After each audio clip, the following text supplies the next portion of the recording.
নিয়ম খুবই সহজ, যদি কোনোভাবে তোমরা তোমাদের রেড সার্কেল টাচ করে ফেলো তাহলে তোমরা হারাবে $500,000। চ্যালেঞ্জ অফিসিয়ালি শুরু হয়ে গেছে। Good luck. ঠিক আমার পেছনেই $5 লাখ রাখা আছে, এবার দেখা যাক কি হয়। এখন থেকে এটাই আমার বাড়ি, কেউ চাইলেও এই সার্কেল থেকে আমাকে বের করতে পারবে না। $5 লাখ, এটা পুরোটাই আমার হবে। আমি 27 ঘন্টা ধরে এখানে জার্নি করে এসেছি, তাই আমি অন্তত 27 ঘন্টা এখানে টিকে থাকতে চাই। বিশ্বাস করো, এটা দেখে যতটা সহজ মনে হচ্ছে ততটা নয়, কারণ মাত্র 30 মিনিট পেরোবার পরেই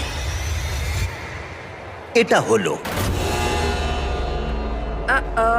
আমরা আমাদের প্রথম এলিমিনেশন পেয়ে গেছি। ও কেউ টাচ করেছে। কেউ লাইন টাচ করলো? আমার খুব নার্ভাস লাগছে। স্ক্রিনে দেখাও কে এলিমিনেট হলো। টিজে, তুমি তোমার সার্কেলে টাচ করেছো, তার মানে তুমি এলিমিনেট হয়ে গেলে। কাউকে তো এটা করতেই হতো, তাই আমি স্যাক্রিফাইস করলাম। ঠিক আছে, তুমি এবারে যেতে পারো। চ্যান্ডলার, তুমি প্রথমে আউট হওনি। ঠিক আমার তোমার বলেছো। জন্য গর্ব হচ্ছে। আমি প্রথমে আউট হইনি, কিন্তু সেকেন্ডে দাঁড়াও, কি? দাঁড়াও। ওহো, ঠিক আছে, এখন দুজন আউট হয়ে গেল। তোমরা হয়তো ভাবছো